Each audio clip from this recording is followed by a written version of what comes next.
Bonjour, dans cette vidéo on va parler de la programmation orientée objet. Dans n'importe quel domaine, il y a des méthodes et des règles pour faire les choses. De la même manière, dans la programmation il y a plusieurs paradigmes. Un paradigme c'est tout simplement une manière ou une façon de faire la programmation. La programmation orientée objet, ou ce qu'on appelle la POO, est un de ces paradigmes-là.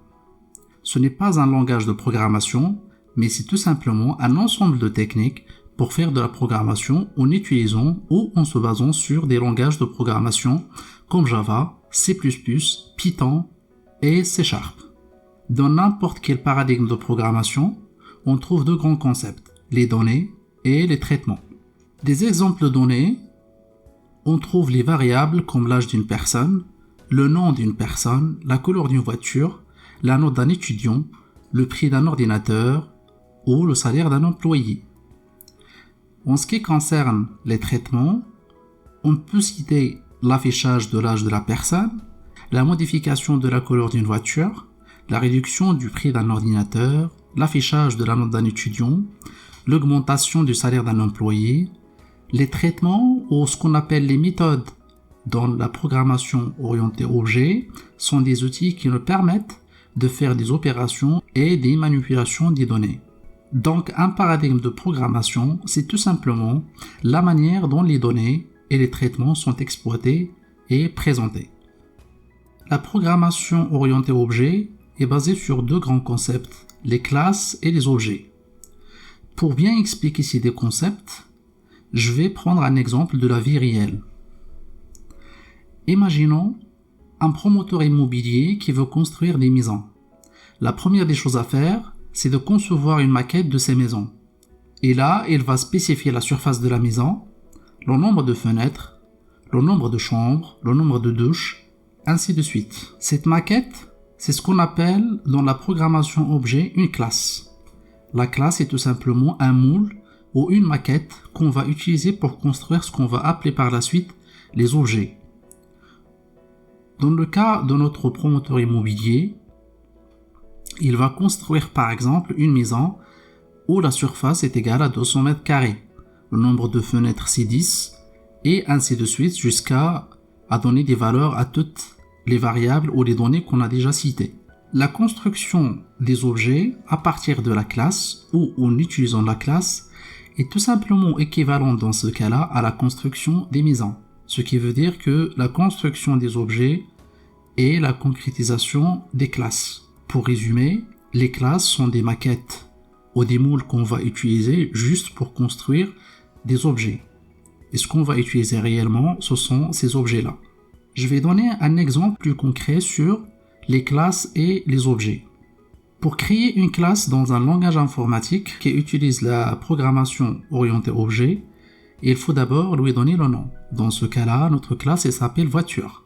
Après, il faut définir les données ou ce qu'on appelle dans la POO les attributs. Et dans ce cas-là, on a la couleur de la voiture, son prix, sa marque et le type de carburant. Il peut y avoir plusieurs attributs. Et enfin, il faut définir les traitements, ou ce qu'on appelle les méthodes dans un langage informatique qui utilise la POO et qui permettent tout simplement de faire des opérations et la manipulation des attributs. Dans ce cas-là, on a l'affichage de la couleur de la voiture, l'affichage de son prix, la modification du prix et l'affichage du type du carburant. Évidemment, on peut définir autant d'attributs qu'on veut et autant de traitements ou de méthodes qu'on veut pour une classe. Donc pour résumer ça, notre classe elle s'appelle voiture dans cet exemple-là et il a 4 attributs et 4 méthodes. Donc là, c'est le moule à partir duquel, ou c'est la maquette à partir de laquelle on va créer des objets réels qu'on va utiliser. Dans ce cas-là, on a 3 objets. Objet 1, que j'ai appelé voiture 1, ou voiture 1, objet 2, voiture 2 et voiture 3. Et à ce moment-là, on va faire ce qu'on appelle l'instanciation, c'est-à-dire on va définir des instances de notre classe. Donc chaque objet, c'est une instance de notre classe. Donc la première voiture, c'est la première instance de la classe voiture. Dans ce cas-là, il a la couleur rouge, le prix, il est à $2000, Et la marque, c'est Rifafi, type de carburant, c'est essence, et les méthodes ou les traitements qu'on a définis sont les mêmes.